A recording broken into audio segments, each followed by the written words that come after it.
Hello, everyone. Welcome back to the Mike Armstrong podcast show. And this evening, we're joined by Russell Pearson, who is joining us all the way from Melbourne in Australia. And actually, he's in the future because he's already into tomorrow and it's still today. So that's always the puzzling one for me. And Russell's a strategist, a coach, a speaker, an awesome dude. Myself, really, he's like a brother from another mother from down under. So, how are you doing today, Russell? You okay? I'm doing very well, and yeah, I am. I'm calling from the future, and it's looking like it's going to be a pretty good day, actually. Yeah, well, it's always a bloody good day in Australia. I wish I lived there, really, but maybe I'll come and visit one day. Yeah, absolutely. The only thing with Australia is we had the Melbourne lockdown here, so we had a good 3 months where we could not go further than 5 kilometers. Oh, yeah, you also had those fires as well, but I don't know if that was Melbourne way, but that was Yeah, nasty. That was bad. same year. Yeah. But No, but we're anyway, getting on here, and everything's starting to look up, and a lot of people are getting out there and doing business, making connections, and making some money. yeah, brilliant. And it seems to be my theme of podcast episodes at the moment, but we met on Clubhouse. So I always like to drop that in as well because that always gets in the chat at some point. And isn't it fantastic, Clubhouse, how you can just connect with people all around the world and then just start doing sort of relationships and collaborations and referral partnerships and podcasts and Facebook Lives and just connect on Instagram and LinkedIn, and just amazing at the moment, like, isn't it? Yeah, it's fantastic. One of the things I noticed is that depending on where in the world you want to network, you just hop on at that time zone. Yeah. It was a certain time I hopped on and it was all German speakers, and I'm like, oh, this is really interesting. I can actually just set my alarm for the area of the world I want to contact. Yeah, well, that's it. I've got a map of the world in front of me on the wall there, and I've got red pins, and I stick a red pin in the map of the world when I'm connected with somebody. Not when I meet them, but when I've connected with them on a level. Either they've been on my podcast, we've done a Zoom, they come to one of my events, whatever. We've connected deeply, and I stick the red pins in, and my mission is to fill the map of the world with red pins. So obviously, I'll stick another red pin in Melbourne. I've got Melbourne and Sydney covered. But I'll stick another one in Melbourne. And I've got a couple of people lined up for Adelaide and Brisbane. So that's starting to fill out Australia up a bit. But that's one of my visual thing on world conquering. Once I cover the map with red, then I've conquered the world. I've got relationships everywhere. Yeah, absolutely. You need to get some in the center of Australia, because that'll be a little bit more tricky for you. Yeah, definitely. Well, if you ever know anyone in any like far-flung places in Australia, look for Alice Springs. Well, I'm watching a program at the moment called Aussie Gold Hunters, and you're talking about some of those sort of places, like West Australia, in the middle of the bush, all sorts of places. Yeah, it's an incredible country, that's for sure. Yeah, definitely. So tell us a little bit about yourself, what you do, and how you come about doing it. Yeah, all right. So I'm a father of three feisty girls, which take up a good chunk of my time. How old are they? I'm not doing that. They're the oldest is 14, and it goes down to 7. So okay, they're right in the pocket of change. Let's say. Mine are 14, 12, and 11. Very good. Yeah, very similar scenario, right? 3 girls. It's funny because we were talking before this, and we're born in the same year. We both got 3. We were born like a month apart, and it's maybe crazy, we are isn't brothers it? from And we're in the mother. same business, doing the same thing at the same time. Both been through divorces. And I'm going through one. So. Yeah. And so the what I do for my business is I ran a marketing company for 15 years, and I've been in the sort of brand marketing space for 25.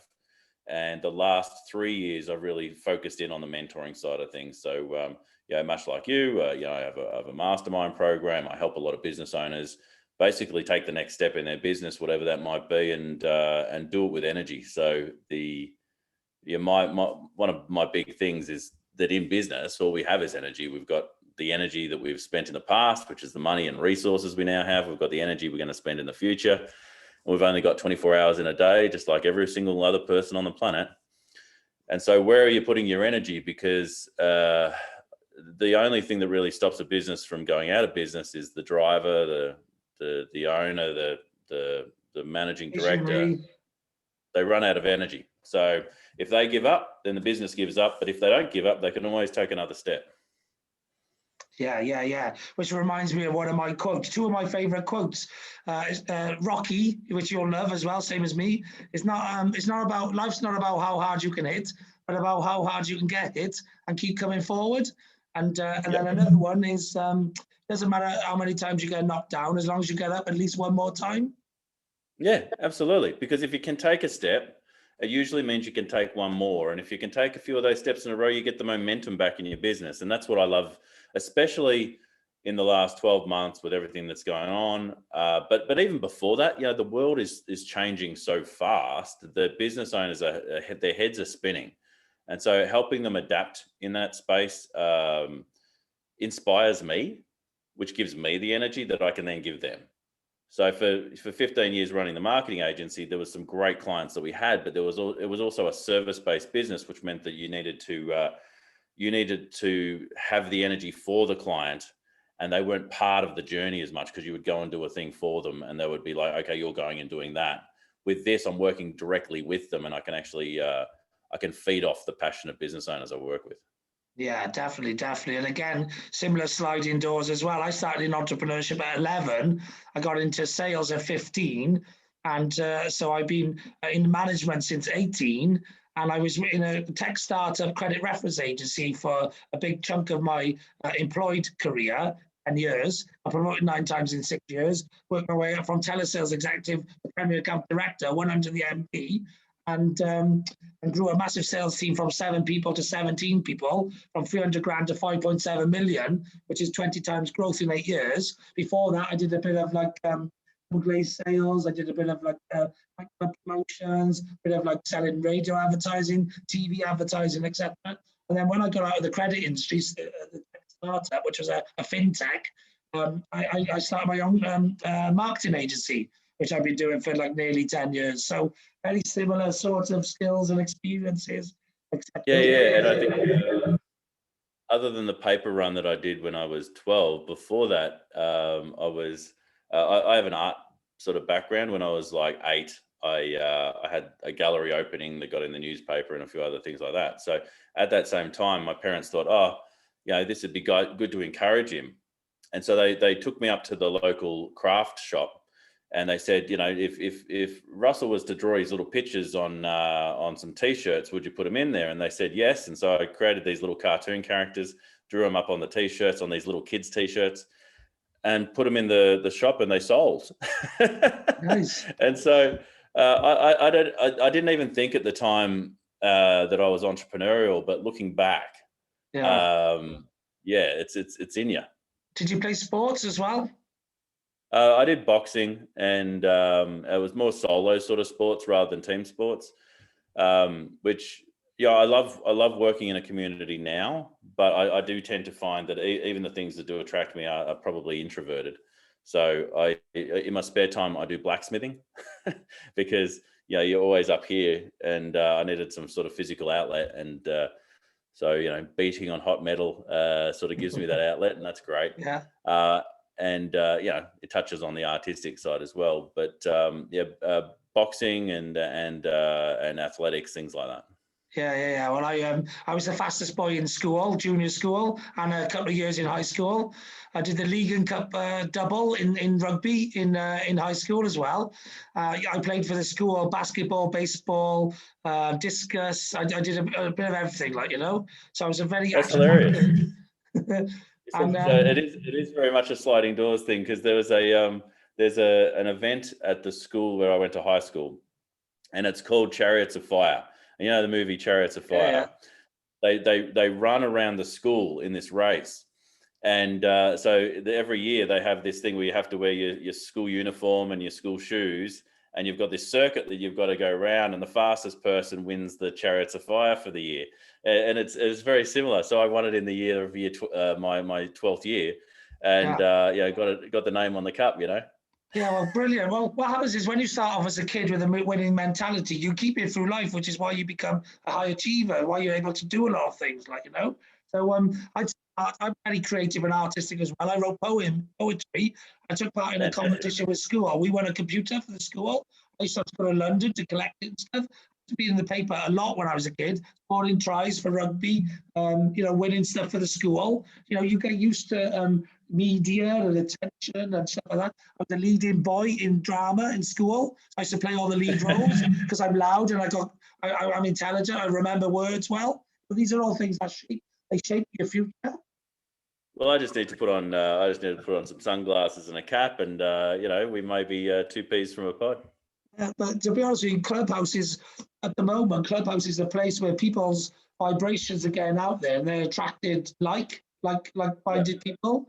So I've met some awesome people. I've met amazing people. In fact, I met somebody the other day who was interviewing Michelle Obama on stage, and she asked me if I was interested in doing acting and voiceover work and that, because she's in Washington in a production company and stuff, and she always needs somebody. She wants somebody with my voice and my passion and enthusiasm and stuff. And I also met somebody the other day who she modeled in Milan and Paris and New York, and she's a star in what's it called, Wisdoms or something like that, which is a new Marvel series coming out now in the next week or two. I love Marvel programs, and it's on Disney, new release. And she's in one of those episodes or something. It's quite a key character, so like a good guy or a bad guy or whatever, temporary for that episode. And she also got a fashion brand as well. And I used to help my ex-wife. We used to have a Swarovski crystal shoe and handbag business together. So now I haven't touched fashion for a long time because I've been just busy, B2B, networking events, sales, marketing, all that sort of stuff. And I got a lot of connections and contacts and information from that time, which I'm now going to pump into that. So just amazing people that I'm meeting and connecting with, and it's just awesome. Have you met similar sort of people? I bet you have. Yeah, absolutely. And it's funny because there's the people I already know from the speaking work that I do. They're now stepping into this space as well, and they're trying to understand how it all works. And it's funny. There's a lot of people saying, "Oh, no, I don't want to do that. I don't want to do that. It's another social media." But there are certain, you and I have been around the traps long enough that you see a sort of a gold rush happen only a few times every couple of decades, and this is that. It's interesting to see how connected you can become in a very, very short period of time. Yeah. You've got I think it's over 800 or something connections through just the last couple of weeks. I've only been on this like a week, and there's still several hundred people that I'm connected with in a significant way that I would never have been able to touch in a week's time normally. Yeah, so exactly. it's incredible. I call it a land grab at the moment. It's like the Wild West of America. I keep telling people I'm grabbing my land, I'm putting my flag in it, and I'm building fences around it. Yeah, absolutely. And it's like the old days when the domains were first released, the website domains, and the smart people realized that this was going to be worth a lot of money or a lot of opportunity, depending on what they're doing. So whether it is money or whether it's opportunity, whether it's you're setting yourself up for a new profession, a new lifestyle, a new industry, yeah, I think Clubhouse is perfect. And I think it will be probably till about March, and it'll be interesting to see what happens after that. So this is what I would do with it, right? This is what I would do with it. I would park it as it is now and call it influencer land, right? Because all the best influence from the world is on it. And then I would duplicate it and let it go to the mass market, because this is worth gold. It's worth more money as it is now than when it becomes mass market, in my opinion. Yeah, I agree. There was a product called Blab that came out about 5 or 6 years ago, and it was very similar to this, except it was video. And people would they'd open a room, people could jump on the call, and you could converse with one another. And what happened with that, it was just before its time. Like the reason why this is going so well now is because of lockdowns and pandemic around the world. The perfect storm. That's it. The time. Yeah, and so people are looking for connection, and this is there. So the problem that happened with Blab is that they didn't have a business model that could sustain them, and the second one is that they could only keep about 10% of the people engaged, so it wasn't as sticky. Because of the current environment, this is far more sticky. And I think it will be while the world continues as it is. After that, who knows? But by that time, people like you, Mike, are going to have these audiences and massive tribes and communities where you can actually start to influence the world with them. Yeah, definitely. It was a perfect storm for the timing of the app for the company who built it. It was a perfect storm for the timing of the app for me. So we were aligned. In fact, coronavirus come for me at the perfect time. I've spent like 8-9 years since I've been self-employed, persuading older entrepreneurs to get online, use all of the products and services they were forced online, start using. Basically, I wanted the whole world to catch up with the way I was living. I've been living like I live in lockdown for 8 years before that. So I'm used to the situation. I was just going out now and then to do my networking and my events and my socializing. Now I do all of those things online. I do my networking and events in Clubhouse. I do my socializing in Clubhouse. Yeah, absolutely. So how many hours a day are you on there? Because the one thing that you've got that I don't have is some any free time whatsoever. I know you're putting it in the right place, but I've still got production work that's still there. So I'm still having to get that out, and I'm like, but if I could just spend 2 weeks. Well, this is the secret to my success on it, right? Is I'm employed at the moment as a non-exec director, sales and marketing director at IntroBiz, which is a networking and events company, which I'm going to invite you to on Friday, 9 till 11 UK time, which will be evening time, your time. And if you can make That's very aligned. Yeah, right. So perfectly aligned. Yeah, right. So it's perfectly aligned. So the reason I actually joined forces with them, I used to be a member for 8 years. I used to be their award-winning networker, and we've always danced around each other for a long time. I've been a massive supporter of them of me, etc. But all of a sudden, we've both gone global and we both crossed paths to actually get involved full time in each other's business. So I've actually got multiple streams of funnels, if you like. Yeah.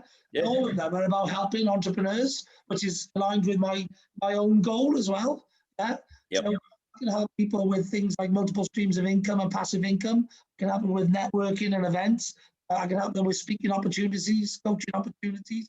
I can help them with masterminding. I can just help people in so many ways. And my mission to help entrepreneurs has gone through the roof because the platform to reach the people are there, and the toolkit that I got to help them there, including the knowledge and experience, is just immense. Yeah, and that's the thing too. The Clubhouse is this global platform rather than just being a local platform. So that is positive and negative at the same time. In that, if you don't have a global opportunity, then potentially Clubhouse might not be for you, because it's difficult to find people as locally in that space. You'd better put a discussion group on Zoom. Yeah. But if you have anything global, it's amazing. And I'm not even talking about the internet celebrities and things like that you can actually get in contact and have good conversations with. I'm talking about the fact that you can be 24/7 in a communication cycle with the ideal people. Yeah, that's the only problem with it, because it's global. If either West Coast America or Australia wasn't in the mix, right, I could get some sleep. But because it goes from west, to east, right the way through the landmass, I can't get no sleep. So I've been doing, you asked me a question earlier, I started off doing I do 16-hour days every day. I started doing maybe about 17, 18 hours, quickly got into doing 20 hours, and just started pulling back now to about 16. I went to bed at 2 o'clock last night and got up at 9 o'clock this morning. So that's the longest sleep I've had, 7 hours, since I entered the universe and its Clubhouse. Absolutely. And so that's the only thing is that, I've got modest goals with it, but I can see the opportunity. If I could spend 2 weeks and just live in it, that I probably wouldn't need to do any more list generation, building, tribe creation, whatever, for the rest of the year. Yeah, well, to be honest with you, okay, a rising tide lifts all boats. So you basically got somebody, you've got an ally and a partner who's building a tribe for you, because I build my tribe for all my connections. Absolutely, and that's the great thing about I think the role that you play, which is the connector. there's an organization, if people don't know about it, called BNI, which is Business Networking International, and it's got this idea of givers gain, which is that if I help you find a customer, then you help me find a customer. Now, the problem with BNI is that most people are stuck in the mindset of, well, if I help you, then you've got to help me, and so this is one-way transaction. People like you, Mike, that are actually understand how networking works, is it's not about that. It's about finding two other people and connecting them. And by doing that, you create this triad of opportunity that always comes back to you. Yeah, what it is most people are too selfish, really. They don't want to go first, whereas because they think, like, if I go first and nobody gives me anything back, then I've lost out. But I'm a winner. I don't think about losing. I think about growing. Yeah? The more people you connect with, the more you'll grow. The more you give value to people, the more you'll be valuable. So I don't worry about things like that. I'm the first person to give a lead. I'll give you 10. I'll just take one back in return. I don't care.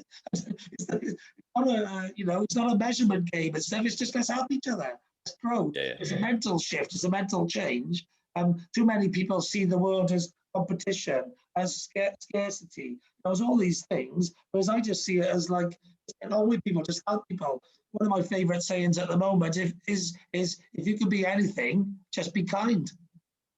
Yeah. That's a great philosophy, and I think if people were a little bit more kind, then the world would be a better place. Can't go wrong with that. Definitely, and that's why I created a happiness formula at the start of lockdown called SMART, a SMART happiness formula, and it stands for sleep, meditation, ability to perform, which covers exercise, nutrition, and hydration, random acts of kindness, targets, so small, medium, long-term goals, and achievement, hitting them. Yeah, but basically, if you do all of those things, I guarantee that you'll be happier, because it's like a compound effect. Yeah, because all of those things make you happier, but you do them all together, it's like an overdose of happiness. Yeah, it was interesting. Every year I used to go through the process of doing these SMART goals, and specific, measurable, actionable, realistic and time-based. And what I found over time with my own strategy work is that they don't work the way the package says. Mm-hmm. And so I started to change about 5 years to really look at intention. What's the intention for the year? Is it a word, a phrase, a song, a piece of poetry, whatever it is that I can actually use as an anchor for my intention for the year. And I started to educate a few people about this. And a friend of mine last year focused in on the word love. He's going to just bring more love to the world. His name's Warwick Merry. He's a fantastic guy, larger than life, and has always got something to give.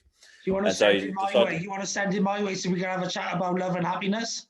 Yeah, you really should. Yeah, I'll introduce you. He looked at love, and he had no idea that year was exactly what he needed to bring to the world. And people are so thankful for his existence and the help that he gave people, just in little acts of kindness, but in his sense, it was little acts of love. And so this year he's got the word joy. And it's how can he bring more joy to everyone else, but also how can he bring more joy to himself, because he wants to just expand joy throughout the world. And he's started to get on Clubhouse and starting to play with the idea of what that'll mean. But I might actually mention to him this idea that this is a great avenue for him to achieve that. Yeah, you want to tell him to follow me around for a bit and see what I do, and then duplicate it.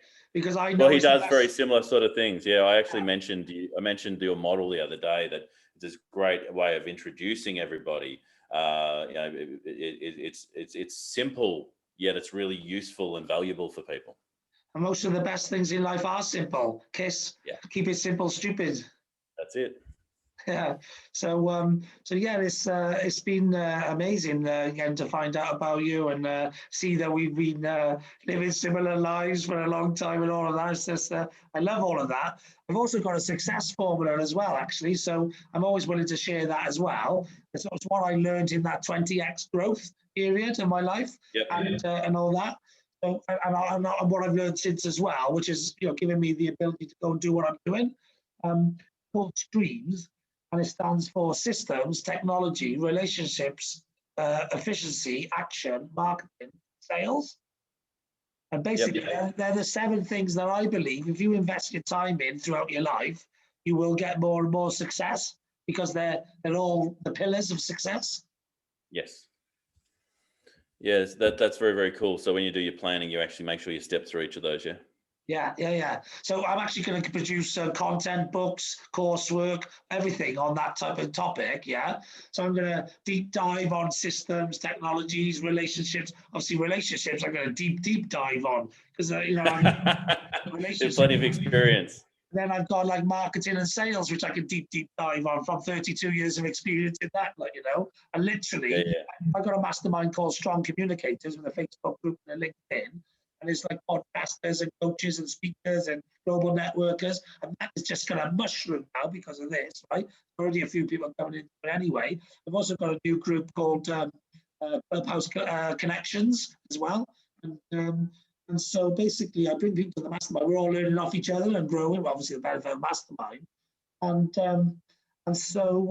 But obviously, I'm getting other people there, which I can teach my philosophy and my skills and stuff. And they all got the skills and the experience to help mushroom each other up. So, so that's what's happening. And we just agreed today. I run a podcast room, and we've agreed now. And once everything's over and opened up, and now we're going to do a massive podcast event. And then I said, I've actually got plans to do a Strong Communicators event. I said, so we can put the podcasters event in one corner of the big communicators event, and then have a social media influencers one, have a sales and marketing one, have a PR one, and just have like all of the areas of communications. So that's my vision. Yeah, great. And that's what I'm going to pull off at some point. We're going to pull off a global physical world event with streaming, online ability for the people who can't make it, Yeah. I think a lot of people don't realize that communication, just as the broad term itself, is a craft. Yeah. And it's really very, very cool craft, which you can dedicate your life to, because there is no true mastery. You can always get better. Yeah. And so I am certainly a student of it. And sales comes into that, marketing comes into that, professional and public speaking comes into that. And just human relationships. YouTubing, TikToking, Clubhousing, LinkedIn, and all social media platforms, all communication, blogging, which I've done for 15 years before I started my podcasting. I'm going to look into radioing now as well. Just acting, teaching, all communications. Yeah, absolutely. And what I tend to do is challenge myself in some area where I'm a little bit weaker than others each year. Like, so last year, the end of 2019, 20, I started a podcast. And so I wanted to get regular on that. So, I think we're at 58 episodes of that podcast sort of thing. Now this year, I don't like writing. I enjoy doing small amounts of writing, but when it comes to writing a book, I've got 5 or 6 books that are half written, So, this year I sort of committed to getting that writing up, and each day I need to do a certain piece of writing, but I've found a way to hack it, which is I either actually sit down and write, or if I didn't write, then I have to take one of my other pieces of content and shoot it out to get it transcribed. But it has to fit within the windows of the book structure I'm writing. So it's been fun to go, I can't do that, but I can do this. And every day a little bit more is done. Well, I've done 15 years of blogging, so I can take a lot of that and put it into a book as well, But I've got loads of book series in my head, right? But I'm going to wait until I can get a ghostwriter and just verbalize it to them rather than sit down there and do it. But I did write my first book last year in a day in lockdown when it started, Yeah, absolutely. Well, I was just thinking, with introducing my friend to you and all those sort of things. I know there's probably not the forum to do it. Where should I do that? But is it easiest? Where do people follow you these days? So at the moment, obviously Instagram's blowing up, but I've got a lot of collections. I got 5 probably LinkedIn accounts, but 3 active with 5,000 collections on each. Okay. Why have you got 5? Why? I like A/B testing, and I also like keeping data separate as well. So I have strategies for everything, like, you know. So I've got Mike Armstrong Global, I got Mike Armstrong, and I got Michael Armstrong. I've always set up a Mike and a Michael on everything because I'm known as both. And also I split test them and A/B and try different things on them. Yeah, very, very good. You're splitting the energy though. I want you to put them all together. I think this is your great opportunity with this thing. It's just to build it right up and decide what you which flag you want to own. That's the chance I come from the Grant Cardone philosophy in this, which is just be omnipresent. Because my target audience is a niche, it's mass market, it's entrepreneurs. That's my audience. Entrepreneurs are everywhere, which is why I'm everywhere. So if my target market was niche, I would be where my niche are. But my target market is every entrepreneur on the planet. My goal, my target. Yeah, and some of them go, have you met Mike Armstrong? No. But I do know a Michael Armstrong. Yeah. Well, that's fine. As long as I'm impacting them and reaching them with some way. Oh, absolutely. To be fair, there is no way on earth they're going to mistake you. No. Well, that's why the glasses. See, they can see me in the profile picture because of the glasses. See, there's a strategy in everything. See, there is literally a strategy for everything. Like, you know, I'm a deep thinker. I'm a strategist. Like, you know, so you play chess? I used to play a lot of chess when I was a kid. I see the world as one big chess game with a load of pieces. You've got to meet, work out what their moves are, and put them in the right place. The my mother, when I must have been 6, set me down on one of those old the like leather Chesterfield couches, and you know, she pulled out an old wooden box, put it down in front of me. She sat across and opened it up, and inside were those 32 little wooden pieces, right? And so she showed me how to play chess. And what I love, I sort of recall the feeling of playing with wooden chess pieces that have that little bit of felt on the bottom of them. Yeah. So I love those sorts of boards. I love playing on those sorts of boards. And I was able for Christmas to find a board very similar to that I could buy, that I bought for my oldest daughter, who loves chess as well. So I love the game. It's a fun place. And you know, when I get beaten by my daughter now, it's what's the word? It's a wake-up call. Well, I used to play a lot of Scrabble. I used to play a lot of Monopoly. Yeah, Monopoly a lot. I used to play a lot of card games. I played a lot of cards and never really played poker. And then I had a poker night with some friends recently. Learned how to play it. I won a fortune, right? Because I played a strategy of complete randomization, so no one had a clue what was going on. So I just kept doing random things. Yeah, so they're called in illusion or magician cues, you know, like, you know, false scissors and that sort of thing. So like I would just do like just mix the cards on the floor and randomize them up, and that's how I was playing. That was my strategy. So and then I was just, you know, just rinsing everywhere. In fact, they kept giving me shots of alcohol. We started off with like shots. I started off in the end as big tumblers, right? And I ended up throwing up everywhere because they were trying to like put me off my stride because I was just rinsing everyone. And I am a strategist. Yeah, well, it's not going to put you off your strategy if the strategy is random, is it? No, exactly. Like, because the more you get drunk, the more random it becomes anyway. Like, you know? Yeah, brilliant. I played a lot of pool as well, and also I love watching sport, but for the tactics. So I'd love to have gone into coaching. If I'd have had boys instead of girls, I probably would have done. But they went into dancing and ballet and stuff like that, and also gymnastics, and I can't teach any of those. But if it being football or rugby or, you know, anything like that, baseball, and I would have gone into something like that. It's very, very cool. We're very similar mindsets, so it's great to have this conversation with you. Yeah, brilliant. And I'll tell you what else I did, which helped me with my progressive nature and stuff. I did a lot of gaming. So Atari, I used to like batter people on Pac-Man and Defender and all that. And then I used to do a Nintendo, you know, and used to complete. I'd be obsessed with a game. Like I'm trying to think of the one. Ninja Turtles is when I had my my Nintendo, the Ninja Turtle game. And I used to leave it on, go to school, come back, try and beat the boss, and I'd just keep playing it until I got to the top. As soon as I completed it, I never touched it again. Just never touched it again. And I used to go through all games like that.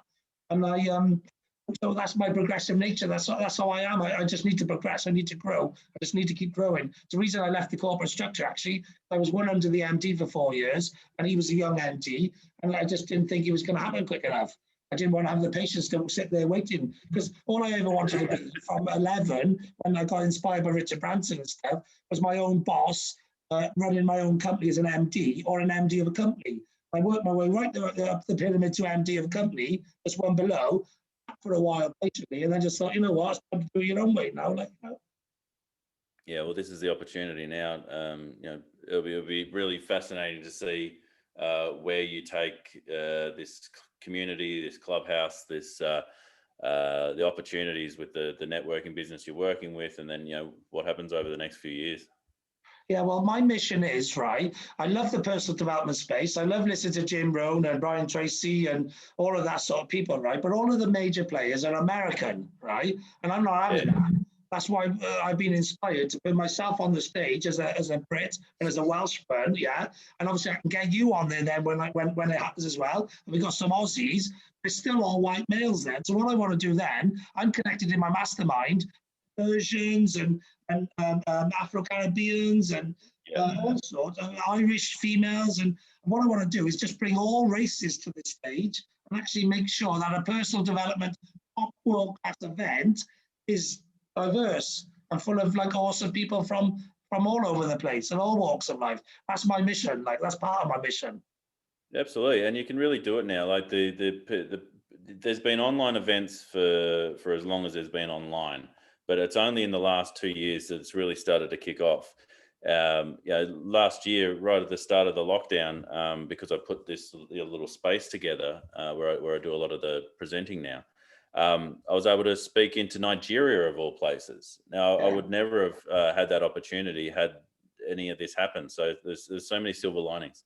Yeah, I spent an hour and a half, maybe 2 hours today, can't remember because the time goes quickly, in Africa, basically, with a load of African people in a clubhouse room, like, you know. Yeah. And I'm like you, like, I love ending up in different places. I sometimes, I'm always on my phone and I'm always on Instagram. And at the top of Instagram, there's all buttons.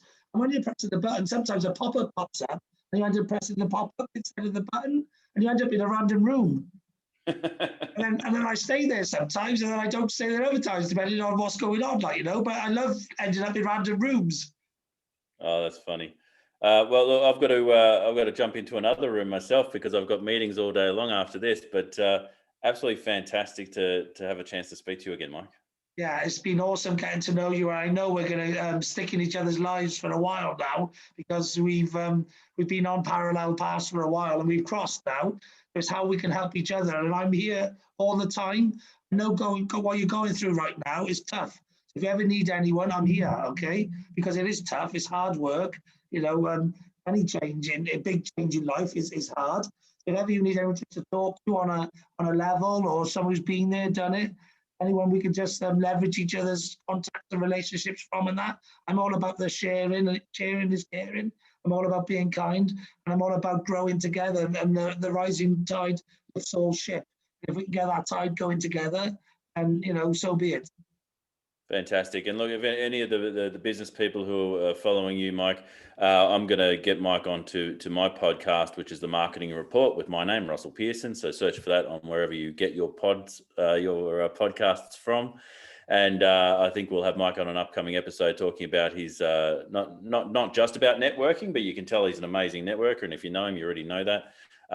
But his philosophy on all things around community and networking. So I'm really looking forward to that conversation. I tell you what, I'll tie it in with as well is my secret to creating a hashtag and having a filing cabinet of content on the internet. Yeah.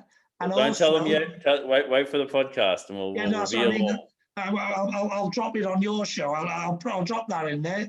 And then the other thing which I'm big on at the moment with marketing is and then the random acts of kindness via social media, which are 2 revolutions that I'm looking to take off.